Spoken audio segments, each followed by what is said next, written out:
Anthony Douglas. I'm the independent chair of the Suffolk Safeguarding Partnership. The first question is, can you hear and see me okay? Yes. Yes. Yep. Yes. Right. Well, Yep.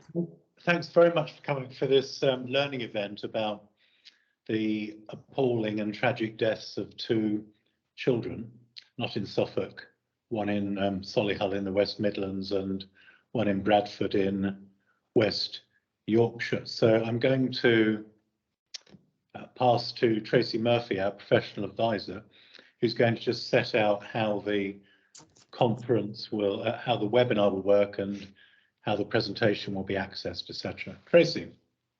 Thanks, Anthony. Yes, but it will be a presentation, a slide presentation, looking at each of the cases and the learning from different agency perspectives, so police, health, social care, but also incorporating social care review as well, because that's significant for both of these cases. So I think in terms of the sort of just housekeeping, if people could, because there's a lot of people on here, if people could turn off, probably best to turn off your video, your cameras, and obviously mute yourselves. There will be an opportunity at the end for questions, so sort of questions and discussion, but probably best to keep off cameras, I think, because it could affect the transmission, etc. Simply because there are so many people on here. Okay, so I will put the slides up. Okay. Yep.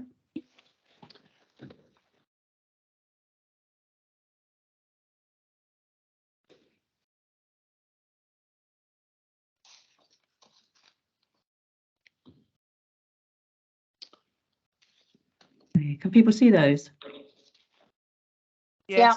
Yeah, I'm just going to put it on. Yep.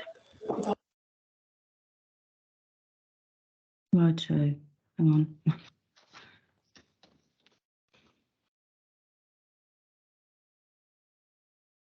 That's it. Yeah. There we are. So we're going to have, I'm going to introduce this, then pass to Tracy, who's going to talk about the details of the two situations, and then we're going to share it around between the statutory partners, between social care, health and the police, leaving enough time for a dialogue as far as that's possible on a webinar. So do use the chat facility and we'll all try to respond as we go along.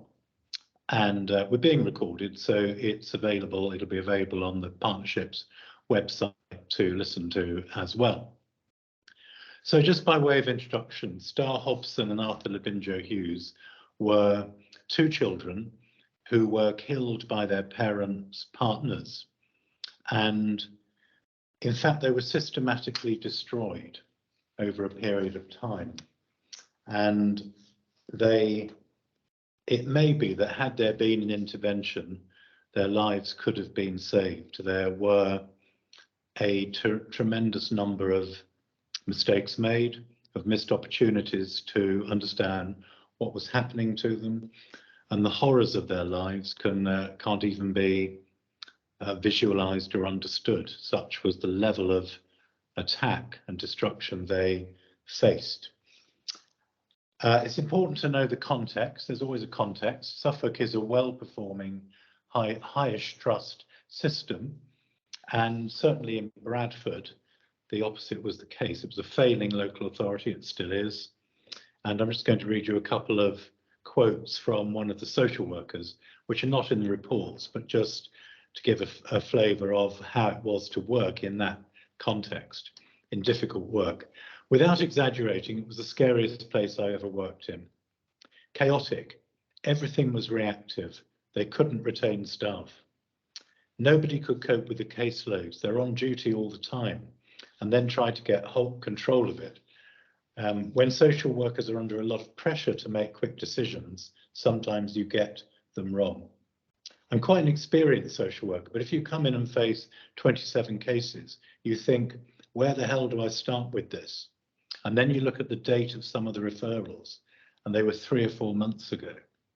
So it's important not just to look at professional mistakes, whichever agency, but the context in which they were made, and try to improve the environments in which child protection work can flourish. Risk sharing between professionals, supporting complex work, and so on. And we'll cover that as much as we can in the webinar. So, as the first slide shows, we're going to tell the story of Star and Arthur. And the depressing fact about this is that many of the features in the case, not listening to relatives who knew more about what was going on than professionals, not sharing information properly, not learning the lessons from previous inquiries, that's been a feature of the child protection landscape for decades. Indeed, since a girl called Maria Colwell was killed by her stepfather when she was returned home from care without a child protection assessment in 1973. And subsequent concerns and inquiries have shown both the complexity of this work. It's much easier to tell with hindsight how you could have done it better, but also repeat mistakes, a system that isn't learning as much as it should when things go wrong. Next slide, please, Tracy. The people.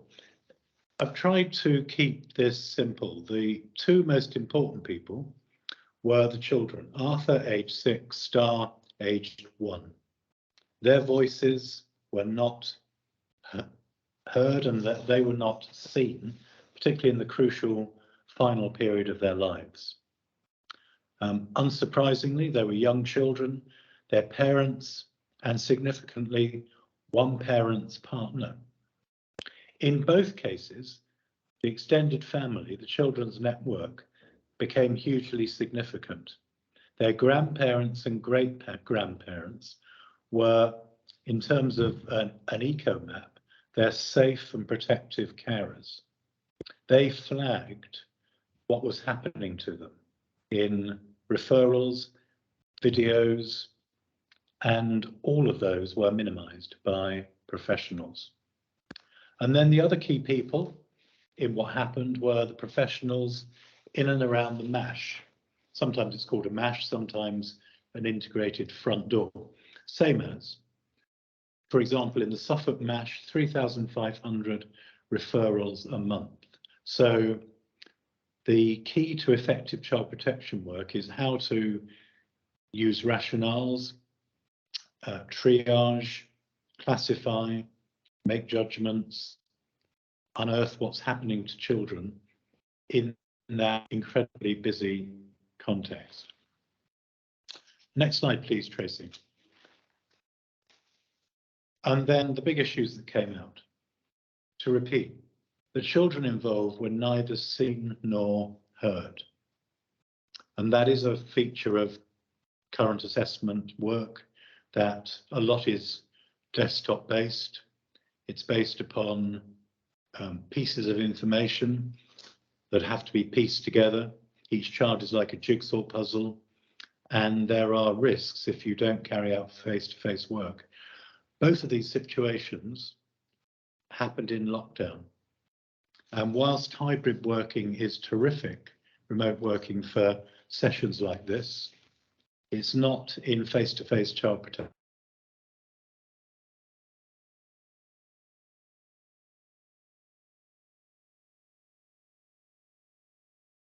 Risk situations.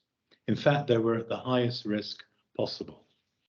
And we have cases in Suffolk, it's not just in Solihull and Bradford, where that misclassification, that minimizing, the understating of risk is fairly endemic.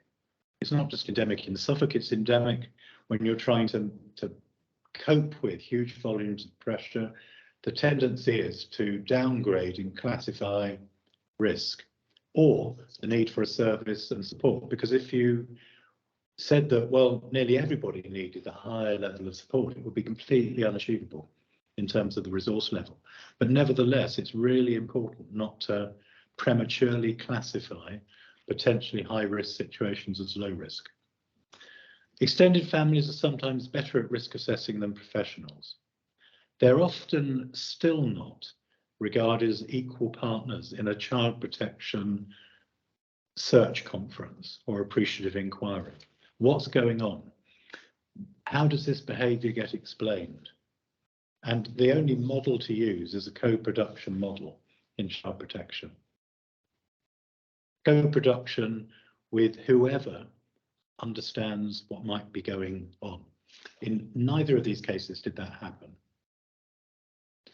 The other key feature in these cases was confirmation bias. The first piece of information that came along was classified, and then that classification was repeated by subsequent contacts and professionals. There wasn't a pause, a stock take, a re-evaluation.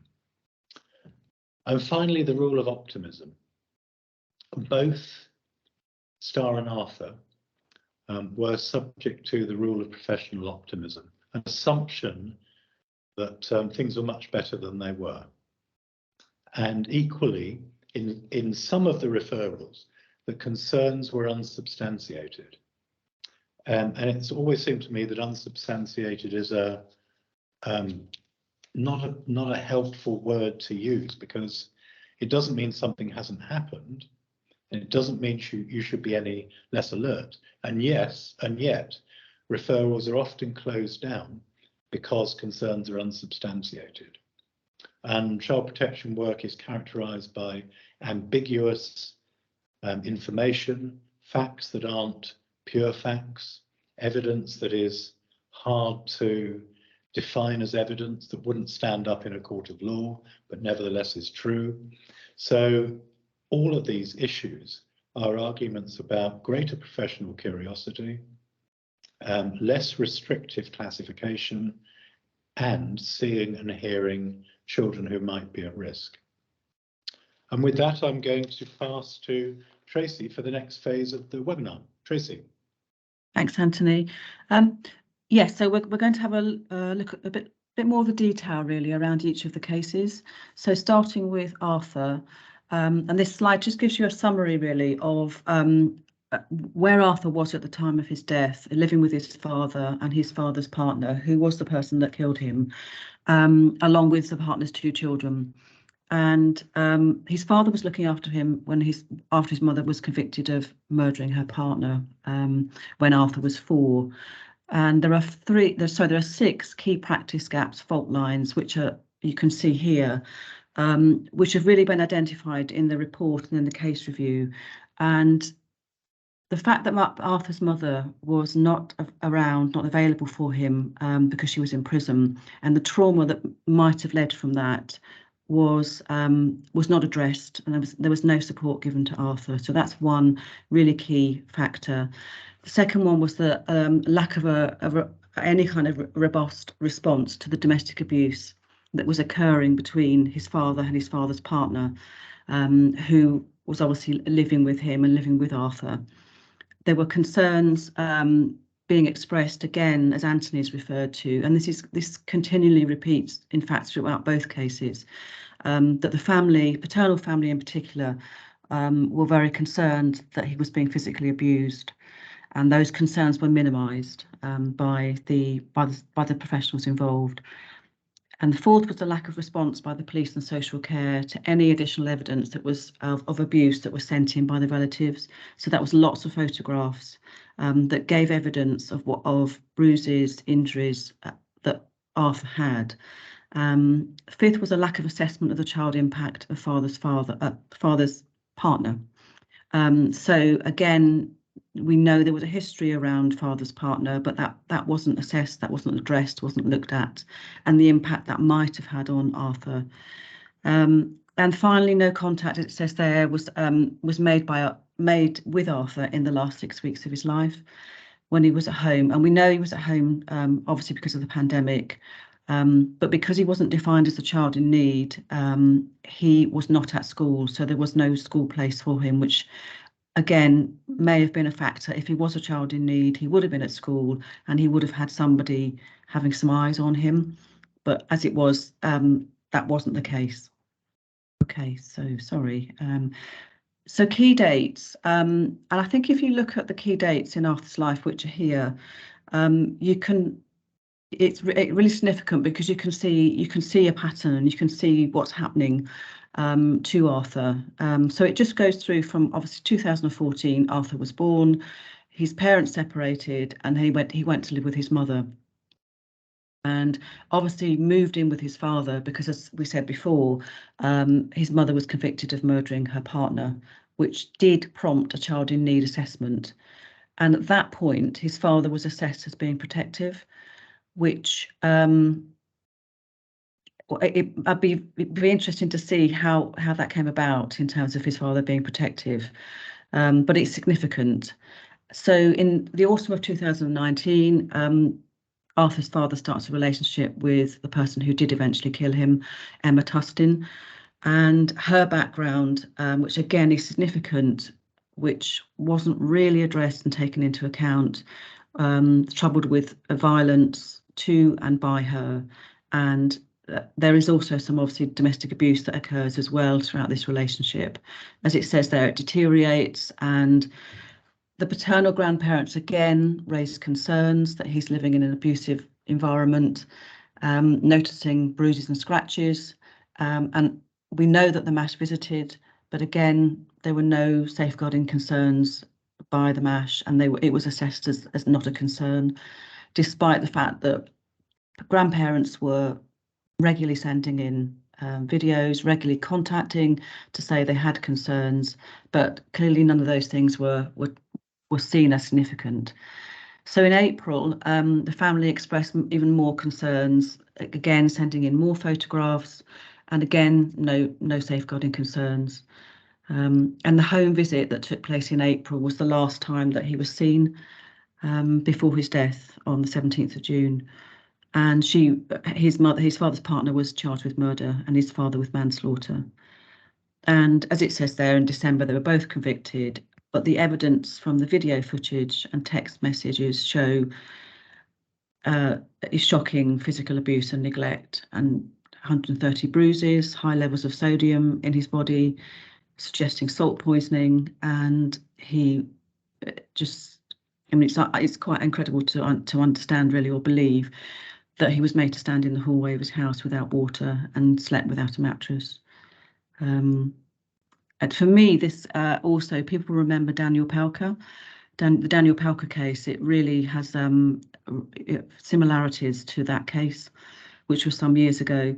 And as it says there, the decision by the police and social care not to investigate the allegations about what was happening to Arthur was pivotal, and that a different decision may well have saved his life. So you can see, looking back on those events, the collection of what happened, the evidence that's there, but obviously not being picked up by agencies, and basically concerns were that there were no concerns. Okay, so Star Hobson, again, we're just going to go on to look at a little bit about Star, the background to her. She was 16 months old when she was murdered on 22nd of September 2020 by her mother's partner, and multiple injuries were inflicted on her by her mother's partner. So a bit of history there about what happened to Star, what was happening in terms of her history of her family, her mother. And again, I think all these things are very significant because they are alarm bells in lots of ways. So Star's father had been in care, living in supported accommodation, and Star had an unsettled life, moving house frequently, and there were times when people other than her mother were looking after her full time. So she was obviously being passed from various people, possibly in the family. Other people were looking after her, and relationship with her father ended when she was 4 months old, and she was having regular contact with her father at his parents' home. But then her mother met Savannah Brockhill in 2019, around about October, and Savannah was 26 years old, and her mother was much younger than that. And again, this is really significant. Her mother's partner had a history of domestic abuse with a previous partner, and made subject to a restraining order in 2015, which it is very significant in this case. And again, I was not really addressed or taken into account. As it says there were consistent reports from the family and friends about the change in Star and her demeanour and her behaviour after that relationship began, which again should have been another alarm bell and another indicator that something wasn't right. And it suggestions that Savannah was controlling her mother and restricting Star's contact with other family members. And again, hip bruises had been noticed on her mother. And we know there were bruises on Star later on, but there were also bruises on her mother. So there was some domestic abuse occurring. Okay, so key dates in Star's life. There are quite a few of these, but I'll just summarise them really. So we've already said about the parents separating, mother meeting Savannah Brockhill. I suppose the things to pull out really are the things that happened professionally. So in January, start of a social worker visits, concerns have been raised by a family friend, assessment done, but again, no obvious concerns noted or observed. And what they concluded was that there were concerns around housing for Star and her mother, but nothing else. And that was after 3 visits. So in February, the relationship breaks down between Savannah and Frankie, and Star moves in with her maternal grandmother. And another significant thing is that Star thrives at that point. So Star was in a much better environment, was much happier, but again, that wasn't addressed or picked up or noted. And moving on, Frankie removed Star from the care of her maternal grandmother without warning, which again was another indicator that clearly Star had been happy in that environment, and then there's no indication as to or no rationale for why she was moving her out. Referral comes from the great grandmother in Bradford, and an unannounced visit takes place, and they were content that everything was fine. And another significant sentence here is that the one that says it concluded the referral was malicious, which again, not taking into account what the family thought, what the family's thoughts were. The family had eyes on Star, very few other people had. They knew what was happening, but it was deemed as malicious. And again, further photos have been submitted around bruising to the MASH with concerns over the treatment by Savannah. This is also significant, this bit here, that the child protection medical is arranged by police, and that finds no concerns about the bruising. And it says there, it concludes that the bruising is accidental, probably accidental and consistent with the mother's explanation of an accidental injury. So again, that's another major factor that was what was found. That's what I thought was found, and it didn't go on to look in much more detail about, well, is there something else happening? Are these bruises really non-accidental?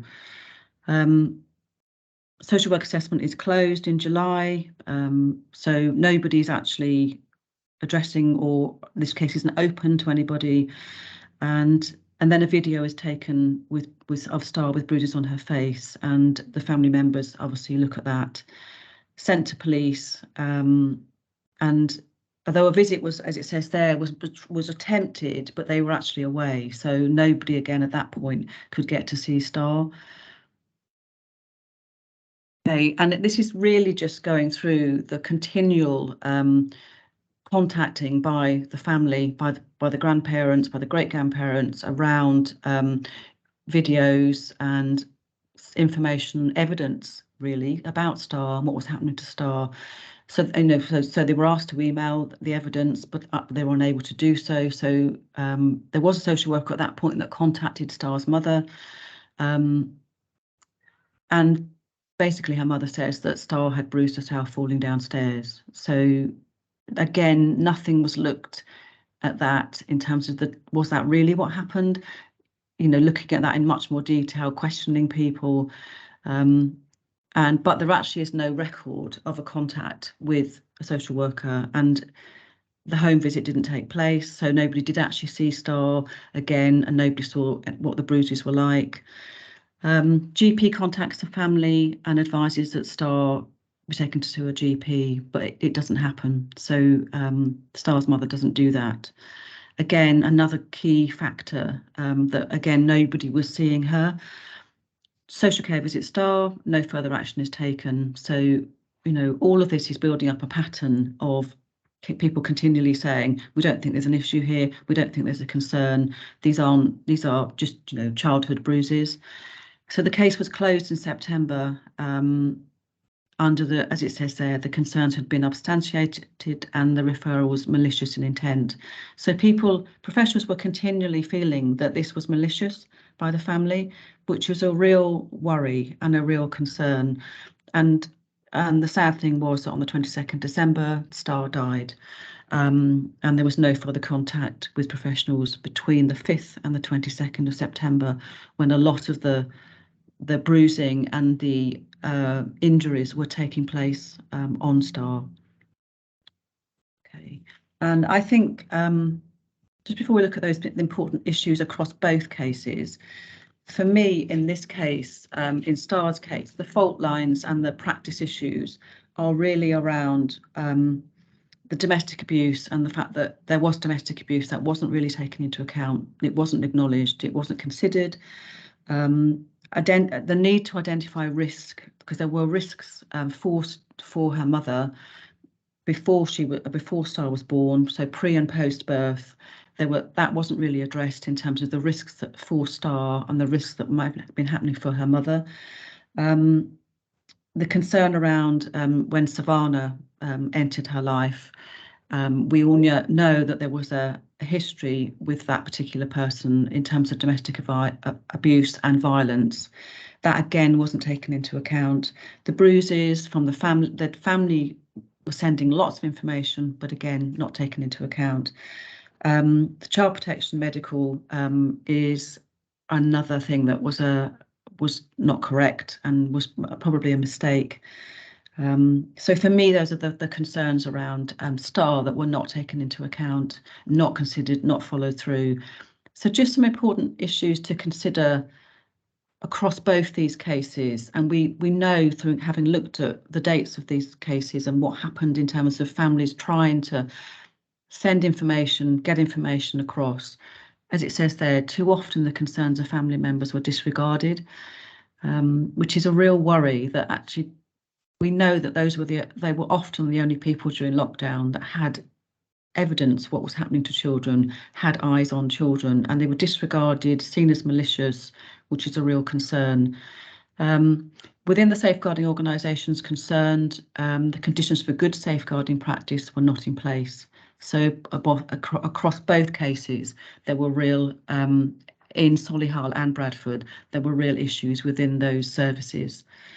Information sharing was weak, and as we've got there, you know, that we know that occurs time and time again, that there's lots of instances where agencies do not share information across each other, with each other. Statutory processes were not triggered, and again, as Anthony mentioned, that was about minimisation, and you know, it's interesting to look back at why those processes were not triggered. Multi-agency arrangements were fractured and fragmented, and that could be because of lockdown, but again there were lots of things here that should have been picked up and weren't addressed in a multi-agency way, and the skill base of the professionals involved fell well short of what was needed to protect these two children. So that is all addressed in the national report in a lot of detail, which is a really interesting read in terms of going into these concerns in much more detail. Okay, so I'm going to hand to, who am I going to hand back to? Yes, Anthony, to look at the national review and the child protection. Yes, just to pick up Chris's point in the chat that Ali's responded to, there might be one other point to add, which is that every both social care and the police went down the wrong track. Social care thought that what mattered most was to offer Arthur life story work because of the discontinuity in parenting he'd experienced and parental conflict. And the police made an assumption, because he seemed okay in one visit, that they didn't need to carry out further, as they called them, safe and well visits. And also both the police and social care were superficial in their assessments of the photographs of bruising sent in by the relatives. And as Ali said, they were too ready to accept these were just caused by play fighting, and didn't convene a strategy meeting. So they were the most basic child protection mistakes. So the National Review, the first slide here, which you may find visually challenging, I certainly do, is quite useful. And the slide pack, I think, Tracy and Amy, I'm right to say, will either be circulated or be on our website? Yes, it'll be circulated, I think. Circulated, both, yeah. I think, Anthony, both. We can do both, yeah.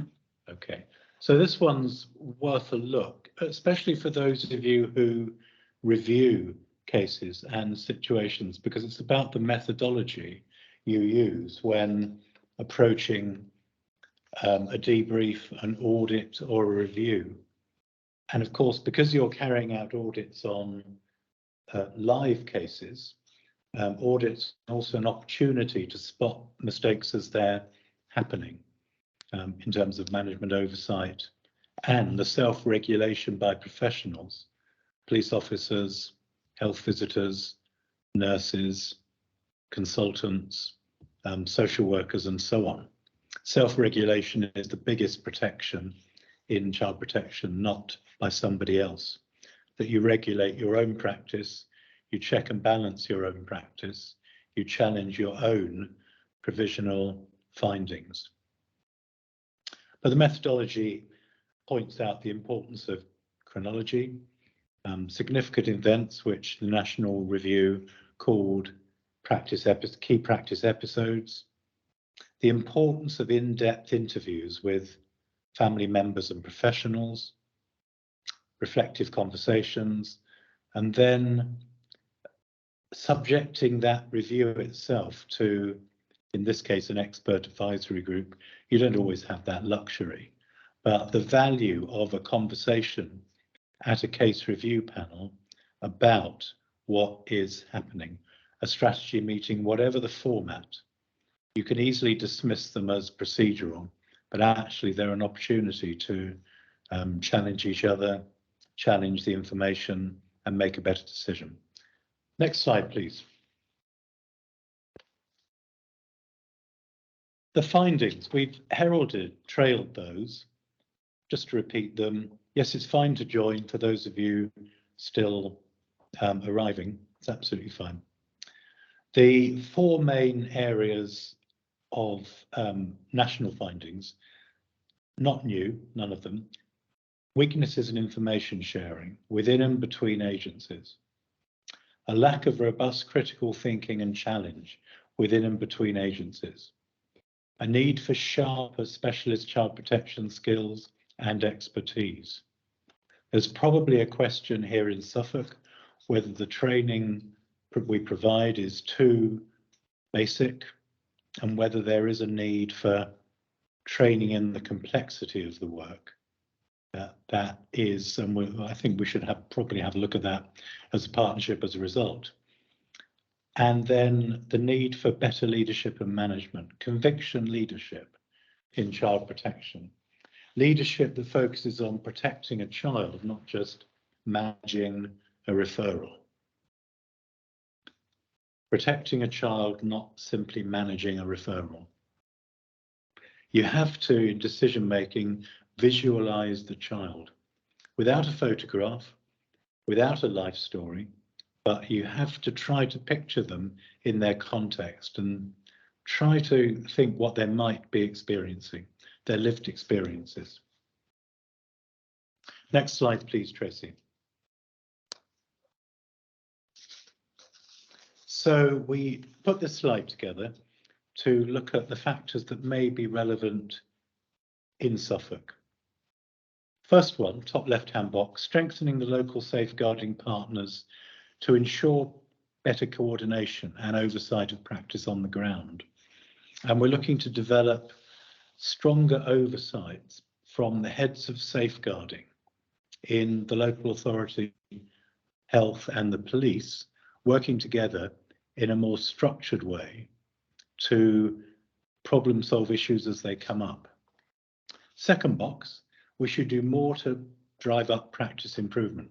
It would be good in the chat or in the discussion to have some feedback about that, how you think the partnership and your own agencies can help you to drive up your own standards of child protection practice improvement. The third, to use the potential of data to help professionals protect children. And here we are working together with SODA, the Suffolk Office of Data Analytics, to try to assemble the huge amounts of information and evidence there are to make more sense of them in looking at our child protection system and how to make it more effective. Fourth box, bottom left-hand corner, another perennial, make improvements about how domestic abuse is responded to. Both of these cases featured domestic abuse, and they also featured coercive control. They challenged the assumption for Star Hobson. The coercive control was exercised by the young mother's older partner. The older partner, Savannah Brockhill, was 26. Star's mother, 17. And that relationship was abusive and coercively controlling. So coercive control isn't just about male to female. It normally is, but it can take a number of forms. And our understanding about it and our response to it, whichever agency, as well as across agencies, always needs to be better. And I think this field, domestic abuse, is really heavily characterized by classifications of low risk in situations which might have a high child impact. A classification of low risk based upon the severity of the incident, not the impact on the child, and based usually upon parents reporting, not someone independent of that. And typically in these cases, vulnerable adults, women, are being given the responsibility to manage their own safety plans rather than that risk being shared. The fifth point, to develop a stronger MASH. And the national panel picked out some structural changes they were keen on. Child protection units. I think it's probably better to see the MASH as a specialist child protection unit in its own right, and to strengthen that rather than to set up something different. And they're almost certainly out of the national review going to be clearer national multi-agency standards about child protection than you can read in Working Together. And then finally, and we'd be very interested if you think we should run this locally, should we offer partners a safeguarding leadership programme to develop more conviction leadership in child protection? It's an open question. But if you have a view about that, let us know either in the chat or at another point. As Sean and I think Bal said, yes, there's some interest in that. Next slide, please.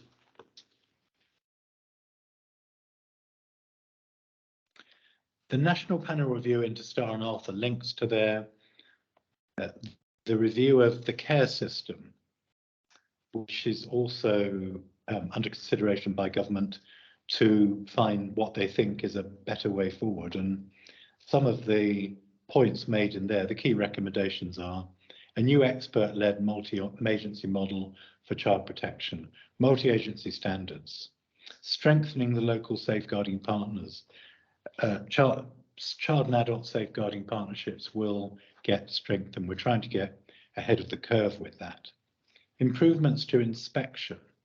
inspection regimes are still fairly wooden about what's going on, especially because they reach a rating at a particular point in time, and then in between one inspection and the next, a lot happens to change what their grade or their rating or their performance might be, especially at the moment when there's so much workforce instability. And it's a bit like an assessment. Your assessment is only good at one point in time.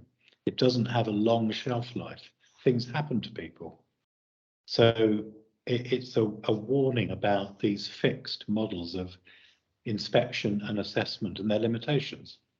And then finally, specific practice improvements in domestic abuse to try to stop so much abuse and its impact worsening in the cohort. Next slide, please. Here are some other recommendations from the care review that you may recognise because it's probably what you see and hear about, particularly with resource gaps every day. A revolution in family help. We're actually helping far fewer people than 25 years ago, when family aids, for example, were put into families to support them practically. We assess far more people, but we help far fewer. Secondly, a just and decisive child protection system. Third, unlocking the potential of family networks. Still, in too many local systems, family members are treated as second-class citizens, rather than potential carers and potential channels of the right information. Fourth, homes for children in care. Whilst there are sufficiency strategies everywhere, there are often no placements for children most at risk. And that in itself leads to bespoke arrangements that can be unsafe. We've got to this position of having closed a huge number of specialist placements premised upon services like foster care being able to look after every child. And as complexity increases, the opposite is the case. Realising the potential of the workforce.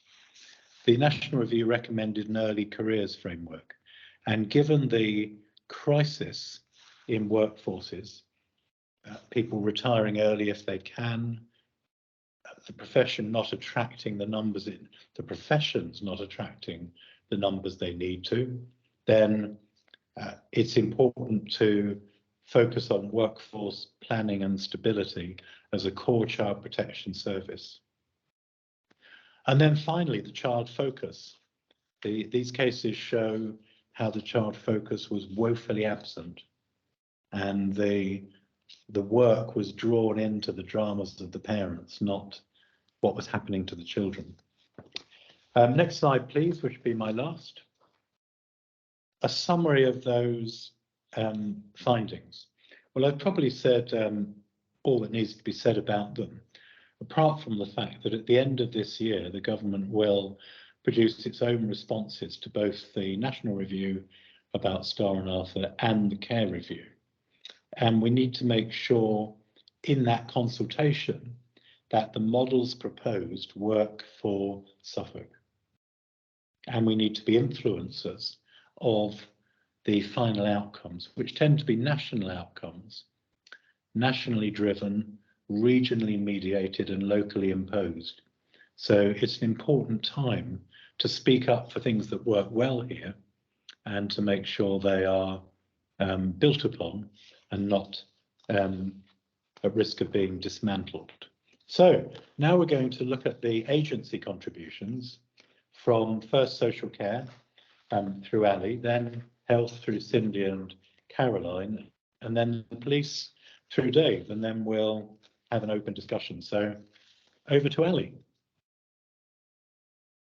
Thank you, Anthony. Hopefully everybody can see and hear me too. Just to say to begin with, I'm Ali Hassi. I'm Head of Children's Safeguarding with the local authority, and I'm also one of the CYP representatives on the Suffolk Safeguarding Partnership, and I co-chair our case review panel along with Anthony. So often doing quite a lot of reviewing and auditing of cases.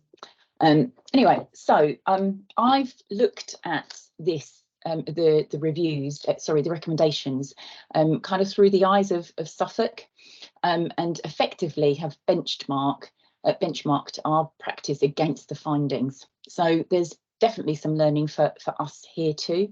But I also want to say, remember, you're skilled professionals, you're juggling information, people's emotions, crises, and all whilst trying to meet various timescales and statutory functions. So we have many strengths in Suffolk, and we're good. And in fact, Children's Services still hold the judgment of outstanding. So hold on to that, know that, but be open to where improvements can be made. Could this happen in Suffolk, what we've been talking about this morning? Probably yes, because it could happen anywhere. But I wanted to stress the point, as the review does actually, that they saw good practice, and they know that good practice happens up and down the country every day. So we need to hang on to that as well, particularly in light of some of the media coverage this stuff gets. So the learning points that I wanted to highlight all form part of the review and the findings, but I'm just relating it to Suffolk. So strategy discussions involving health, and I know that in recent months this has improved, but I think that in Suffolk we can still do better. So involving paediatricians where we can, certainly health, so whoever's in best place to do that. So I'm not frontline, but I dip in and out of cases all of the time, and I still do frontline social work on our emergency duty system. So I see sometimes things firsthand, and I know that we can develop the use of health staff in strategy meetings. Remember that we are 3 key agencies, and we all have a joint and equal responsibility. That's police, social care and health. I know there are arguments about education, which I think is being addressed under the care review. So I'd urge you to have a look at the review if you've not done so already. But there is a recommendation, where there is the recommendation where there is concern for physical abuse. The default position it talks about is a child protection medical that should take place, and a rationale provided if we choose not to. But in line with working together, and just reflect on that too, have a look at working together. Involving health isn't about ringing up and booking an appointment, it's about involving health in that strategy to take advice around the type of assessment, the timing of, and whether siblings should be assessed, how siblings should be assessed. So that 3 joint and equal pronged attack there. So really important to involve health in that conversation. So just moving on to the records of parents, and this has been touched upon by colleagues earlier on in this webinar. So go and have a look around the relationship screens, and I'm talking about in Liquid Logic for us, but that will be the same, I guess, with other agencies. So go and have a look around. If another adult comes onto the scene, so like with Star and Arthur, both their parents went off and formed other relationships, which is usual. We see that all the time. Information can be missed that is crucial to the case if the records are not viewed. The circumstances are changed for that family if there is a new adult on the scene. So make sure you have a look at the records for that new adult on the scene. I know people worry sometimes, and we hear about information governance and GDPR, but this is safeguarding, so it's perfectly right, and actually I'd say you should look at that other adult. I know time may also be a barrier, and I'm perhaps talking from an ideal position, but actually it's crucial to form the picture that you're trying to see. And although we do want to work in a strengths-based way, the history, as I've seen people have been saying in the conversation pane, is crucial and can inform the present. So the fixed view. So the review illustrates how, for example, the dad of Arthur was seen as a protective factor in an earlier assessment. I think that's the one that was undertaken after his mum had been convicted. But that view remained and kind of went through the journey. and didn't take into account of the changes in circumstances, i.e. Emma Tustin coming onto the scene. So it links back to what I was just saying about the records needing to be reviewed. And we're not going to get that assessment that reflects the current picture if we don't do that. So think about the changes, think about accessing the records, and think about the new scenario that this throws up and assessing that. And we also have to make sure that information we get from the parent is triangulated and tested. It's tricky because we know from signs of safety that we have to view the parents that they know their child best, and we should honour that view. But we also know that parents don't always tell the truth. They mislead us, possibly because they want to possibly because they want to hide something, but also because they may be scared. So it's important to listen to the others who have involvement with the child and triangulate there, and other agencies too who've got involvement, to triangulate the information that's coming from the family, from the parents. And pre-birth assessments is the last point that I want to raise. So the review recommends that each local area review the tools that we have in place. We've got a really very good tool in Suffolk. It's very thorough, but we do need to ensure that it's used as a tool to inform thinking, analysis and planning, and not written retrospectively to fit with the thinking that we've created. Once you see things on paper, certainly you'll know once you see a chronology on paper, it really does bring to life patterns and themes of what actually may be happening. So I'd really, I want to stress, use that pre-birth assessment tool as just that, a tool to inform planning and next steps.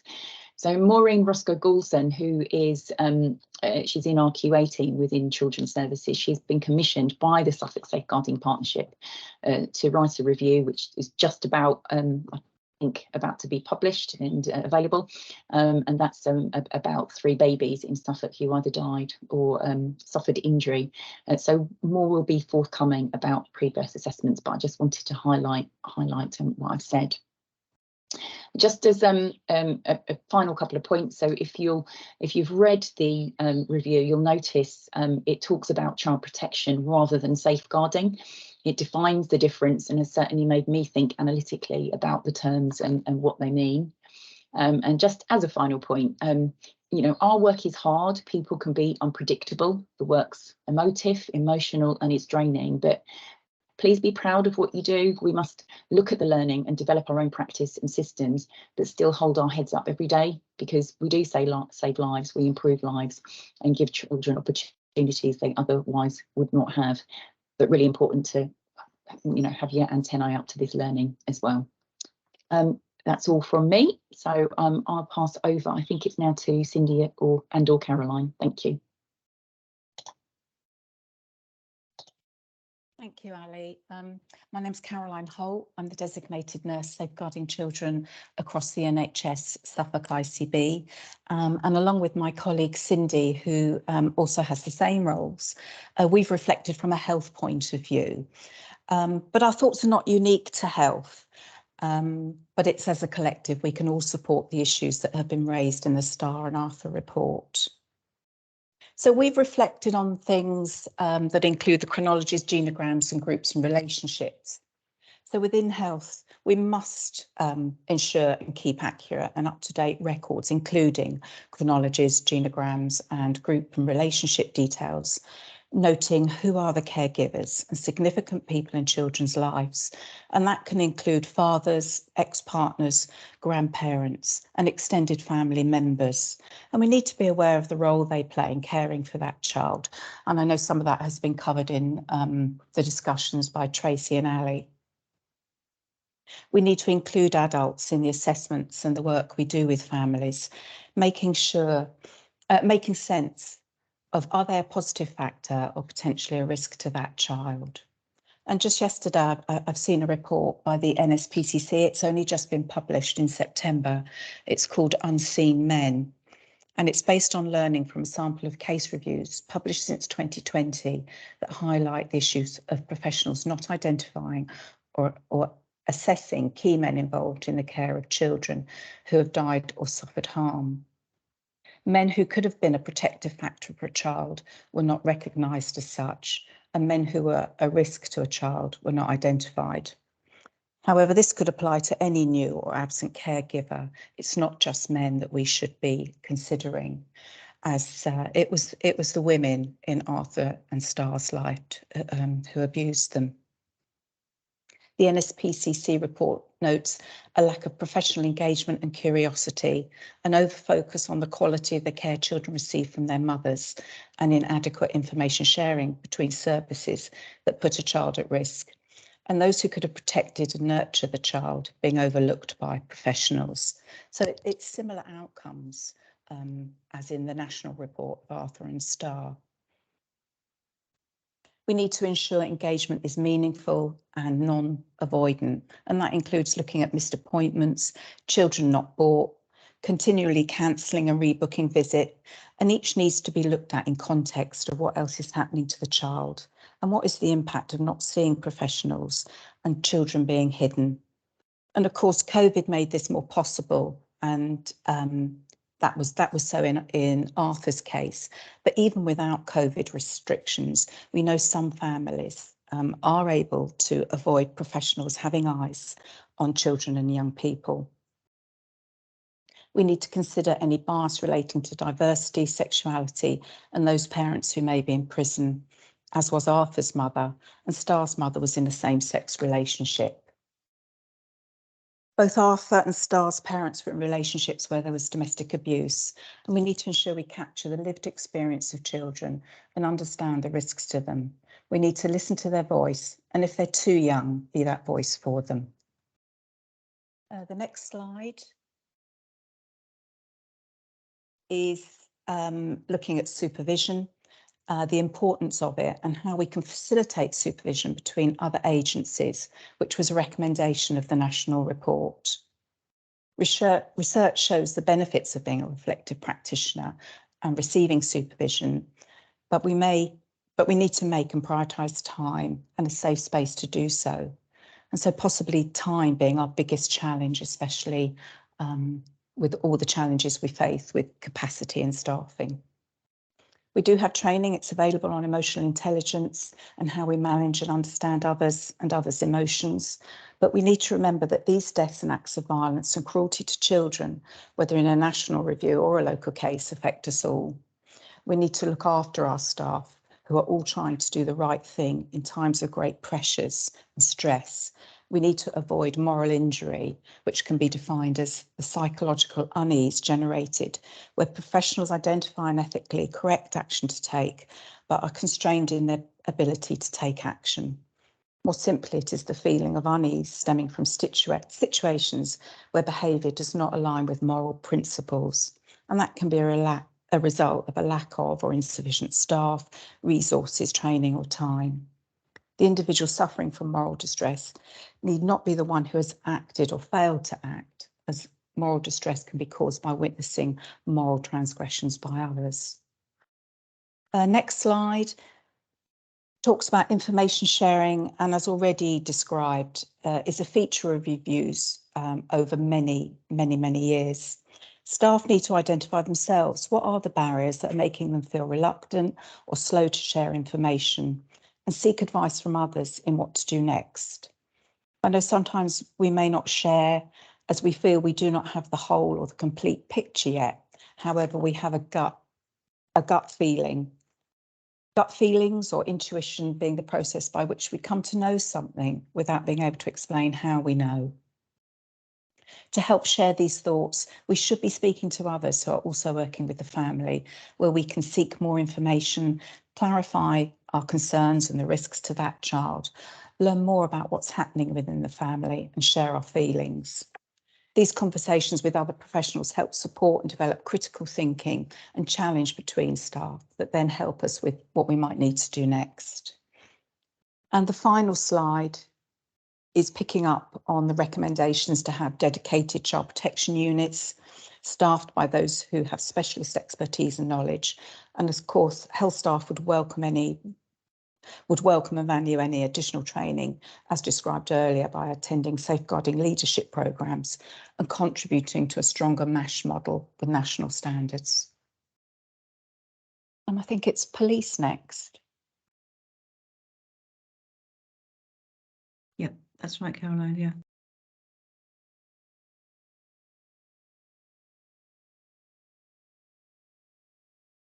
Good morning, everyone. I'm just trying to get my camera to work, but it's not playing ball. Oh, there we go. So good morning. My name is David Giles. I'm a Detective Superintendent based at Suffolk Police Headquarters, and I'm the Safeguarding Lead for children and adults. I've only got one slide, and having asked to put down our reflections, that we've covered some of this. But one of the key things for me is around professional curiosity. It is absolutely key. And as Caroline was just saying, go with gut instinct. If something feels wrong, then there probably is something wrong. And I think all of us call on our various different experiences through our times in our jobs or previous roles and families, where we know then actually if it's not right, then we're probably not far off it. And there's a classic case of when you're doing exams, just go with your first answer because it was generally said to be the right one. And so actually, if you've got that and professional curiosity, go with it. There are families we know who have lots and lots of different support agencies and people that work with them, and it's capturing the thoughts and information from every one of those people. We all have a role to play in that. And my next point on there is about past experiences. So we can't see into the future, of course we can't, but based on what we know, we can predict the potential future outcomes. And I really feel we should be more proactive in this to prevent rather than react to what's happened. But we must accept that measuring what we have prevented is bordering on impossible. You know, had more work been done in relation to either Star or Arthur's cases, no one would ever be able to say, I've definitely prevented a murder here. But we could actually say there's a chance we could have prevented a murder, but we'll never measure it. And this is a really difficult one because we all know we're stretched with resources. Our service definitely is, and I know many others are. How do we say that that's a good use of time to be proactive? Well, we've got to just say that, haven't we? We know that if we don't get it right, then tragedies can happen. There is every chance that a Star or Arthur case could happen for us in Suffolk because we've missed something. So it's incumbent on us all, is what I'd say. Checkable facts is my last point on there. Star's mother said she contacted a previous social worker about Star falling down the stairs, and there was no record of that. Now, I guess that was explored in detail, and just because there was no record didn't say it's happened. But actually, in my mind, if there is a hint that there is anything around a lie, then that should be a huge red flag for all of us. Checkable facts, provable lies is a key point in investigative strategy within policing, and I see that's a real crossover into all others agencies. Why is that person lying about an injury to a child would be a point, and no matter how big or small that lie would be, why is that person lying? What are they trying to hide? This should be a huge red flag. Now, just going back to what we've heard in these cases where you've got grandparents who've taken the time to video and take pictures of injuries, seek out the right person to get that to in professional agencies and send them where they could to proper agencies, should speak volumes. And I always think if somebody's taken the effort to pick up the phone and report something to us, they may have had quite a lot of time of wondering whether they should have or not, and they've eventually sided with they are going to call us. And particularly in policing, if somebody rings up and says there's something strange going on here, not sure what it is, we should respond to it.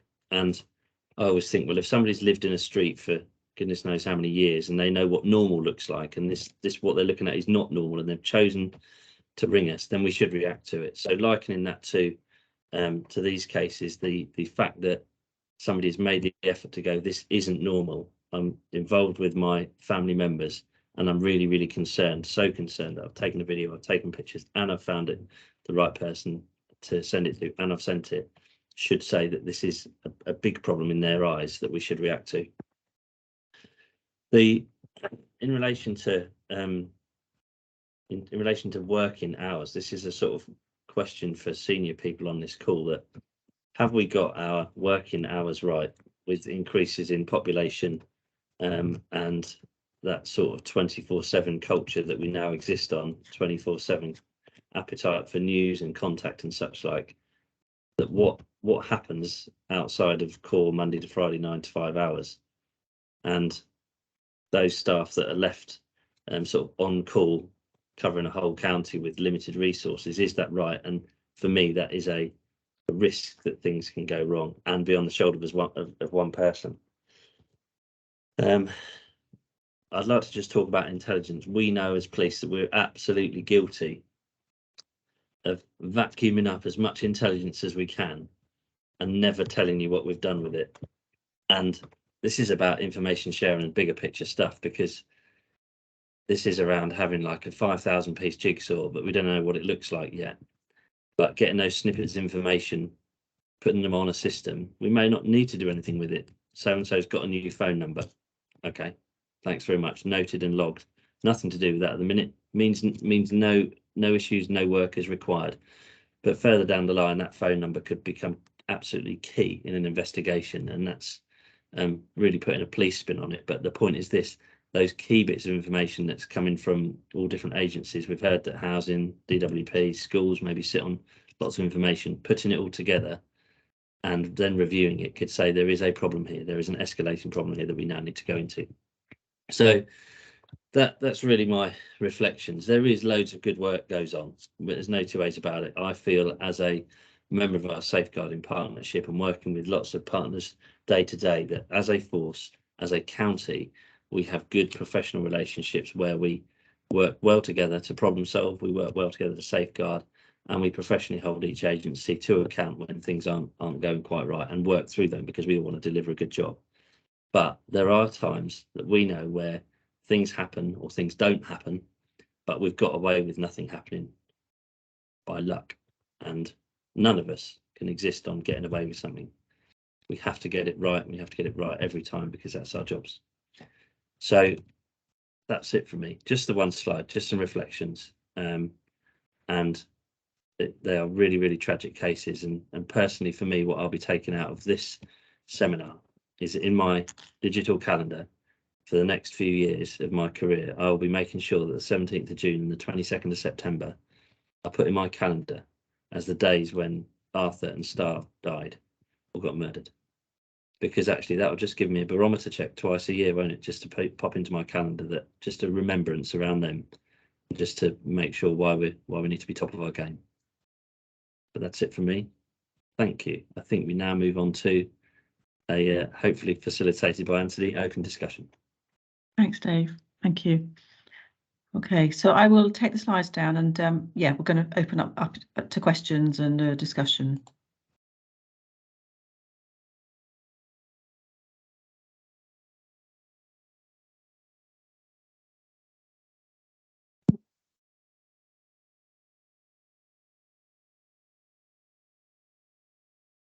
Right, the slides have gone. Yeah, presumably. Good.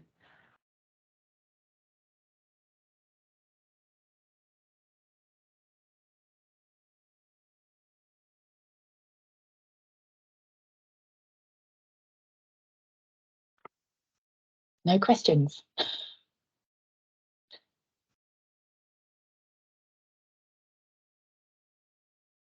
Can I suggest, colleagues, we just, Caroline wants to come in, but then work through the chat, and that might, again, prompt some points. Caroline.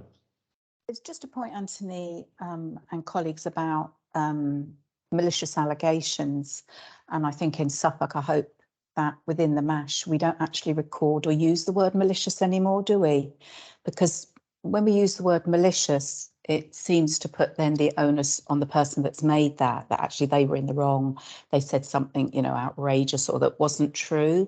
And actually, as you've reflected, Anthony, often what our family members tell us is actually true, and it is happening.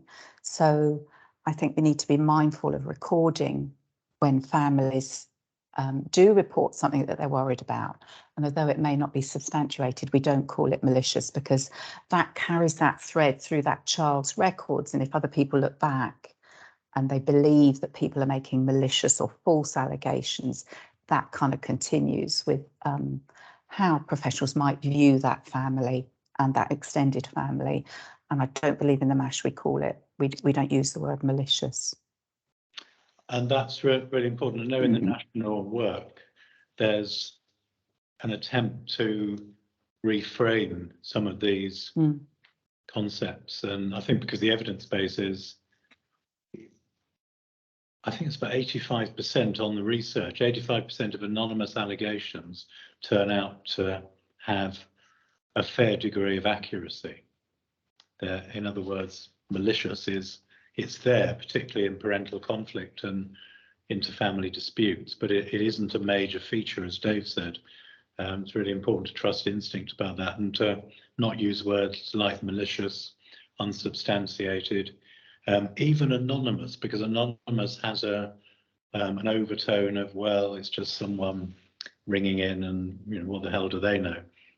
And to try to also deal with the issues of worry about repercussions if you do make a referral,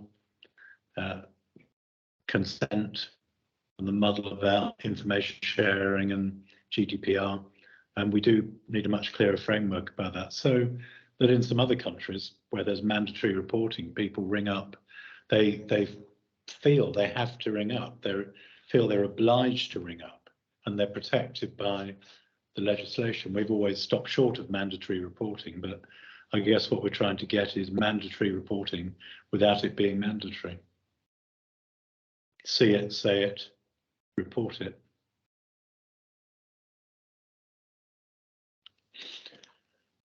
Should we let's just go down the chat and pick out some big issues. I think Sean's got his hand up. He's got a question. Yes, forget what I said. We'll see if we can build a dialogue.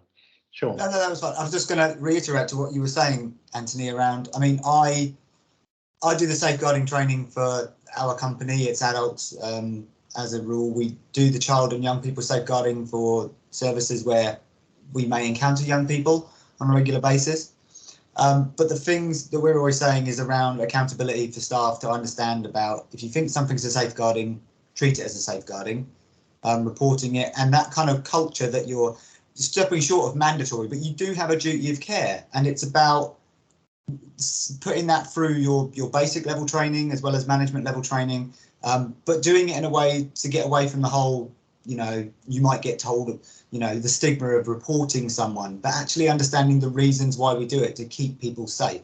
So making it as easy and as, you know, to make sure people realise the reasons why they're doing it. I was just agreeing really with that kind of point. Yeah.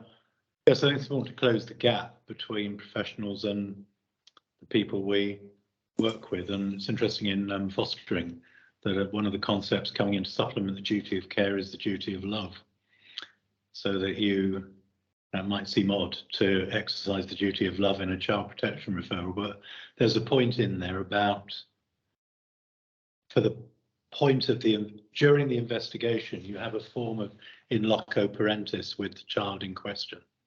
You have a responsibility for that child. It might be incredibly brief, but it's just really important to see it that way, I think.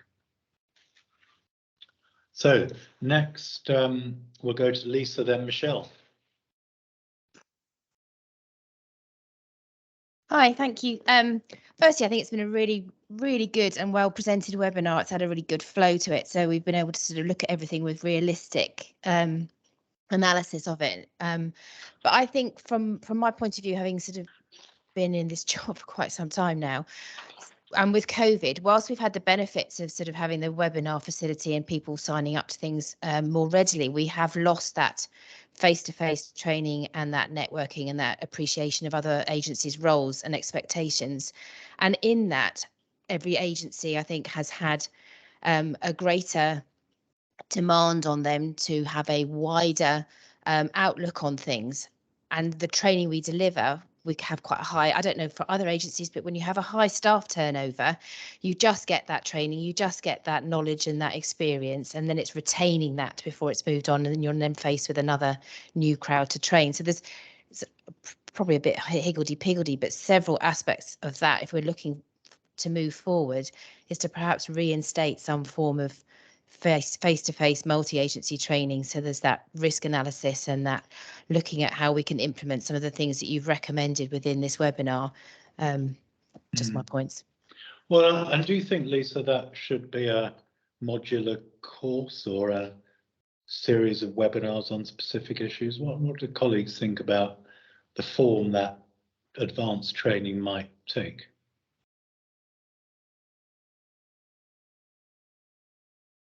Answers on a postcard. Michelle.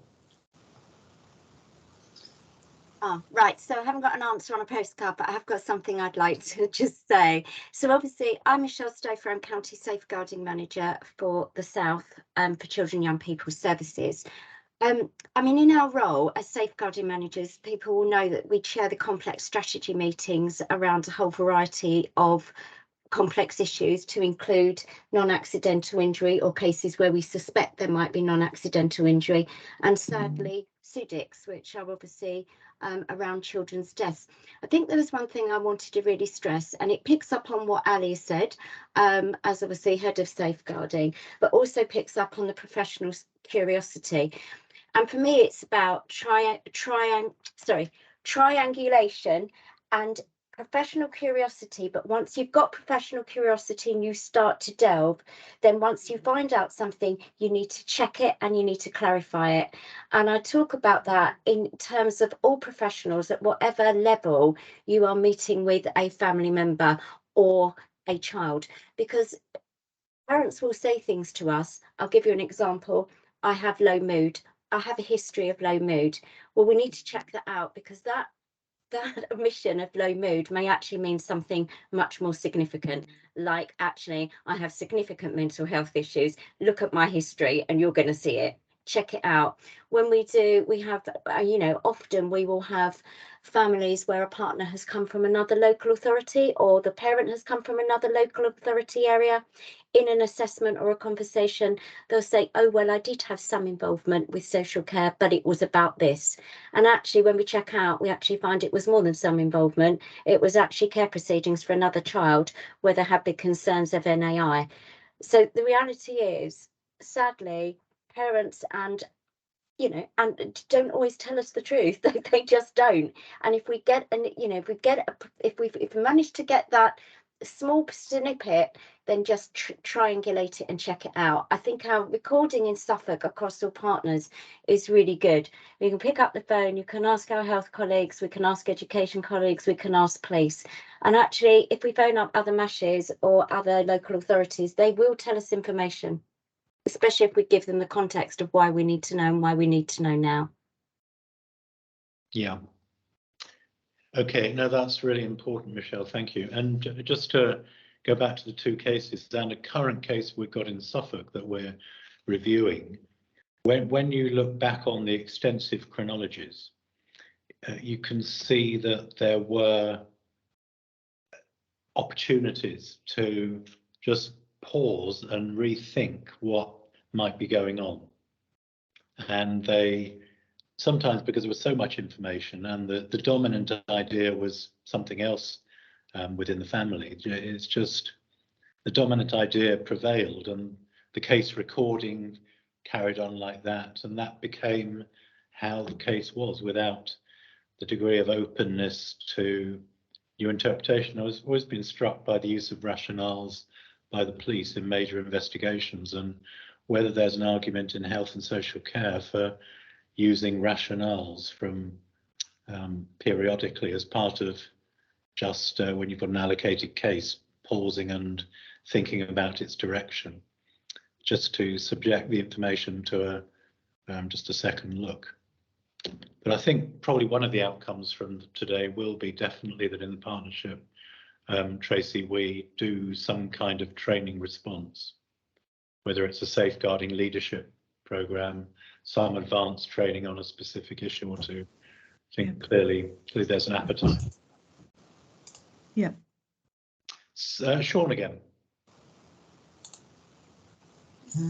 Just have to make sure I wasn't on mute. Yeah, no, management training, that kind of thing, I think is important, because you are putting, again, speaking from my company point of view, we put through everyone through safeguarding annually, and then it's about getting that management training. We've, some management training about what to do with stuff, how to follow things, making sure you're recording stuff properly, understanding thresholds of what is and what isn't, across adults, young people, children, all services. So management training, I think, and again, from different sectors and different parts of our professional thing, we have that adult professional safeguarding week that we go to that has lots of speakers and stuff once a year. That's really, really useful, really interesting.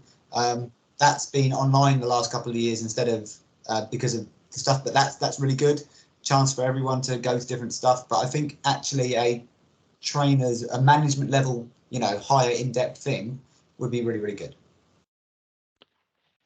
Thank you very much, Sean. We'll debrief that and try to do something about that. An interesting point about it being all age managers, not just children's. Any final couple of points? Either in the chat, anything in the chat, colleagues, we should pick up? In which case, I think, Dave, could be the last word. Thanks. Yeah, just a note about information sharing, really, and it is a slight bugbear of mine. We all know the easy answer around information sharing is to just go, can't share it, data protection. And I feel that most agencies have information sharing agreements between them, and if there's any thought that it goes in anyone's mind that if I could share that, I definitely would share that, then it needs sharing, doesn't it? And we need to work through an appropriate way of legally sharing that. Now, we've cropped up an issue recently which myself and Ali have dealt with, where one of my staff has just said, no, I can't share that information, and actually they absolutely could have, should have, and it was for safeguarding and an absolute necessity, and feedback has been given accordingly. So really, it's just we don't get it right all the time, but it's just that basic common sense test, isn't it? If it needs sharing, we should definitely try and share it, or just share it. The overarching sort of human rights, protecting life, which we're talking about here, and saving people under the guise of safeguarding to prevent bad things happening, will trump any sort of data protection rule in my mind. It does legally. Yes, it does legally. If you've got a prima facie reason to share information, you're protected in law. Yes.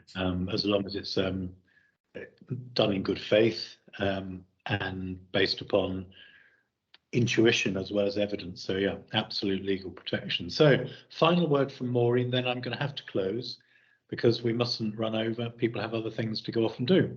Maureen. Hi, yeah, I just wanted to just quickly say really and touch on we've been talking about the need to check things out in assessment, and which obviously we do, but also another slight angle to that is that we always try to work in an open and honest and professional way with families, and we hope that they will do the same with us.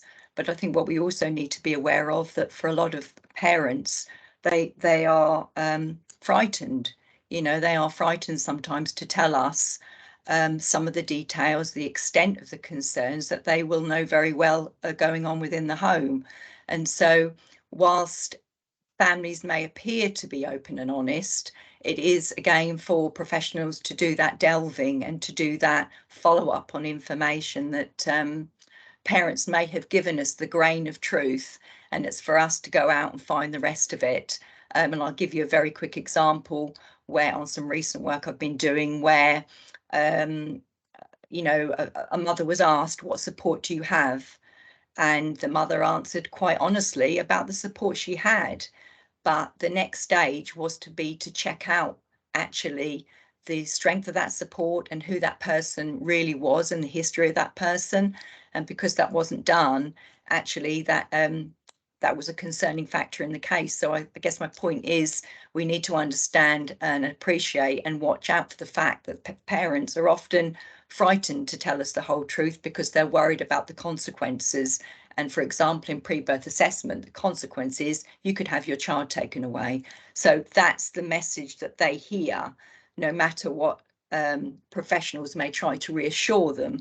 So it's that knowledge when you're undertaking those conversations and how you progress that work, really, because that's the underlying message that many of these parents will be hearing. They need to be careful on what they tell professionals, especially social care. I'll just emphasize that.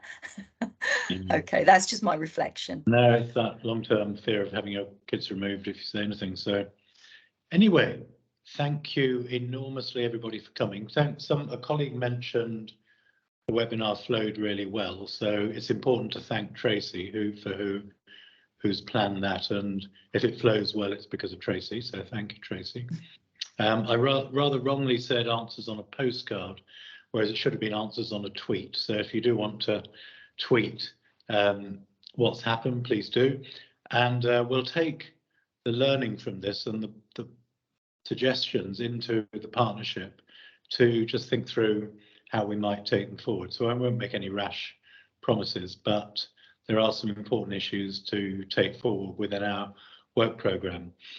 Thanks very much for coming. I'm glad that 156 of you are still on the call, which is really important. And that's, again, confirmation, not confirmation bias, confirmation that this is a good means of reaching colleagues who are busy and who otherwise wouldn't be able to participate in an event. So I think if there's one conclusion, it's we'll have more of these. Thank you. Have a good day and have a good weekend. Bye. Yeah, bye-bye. Bye. Thank you all.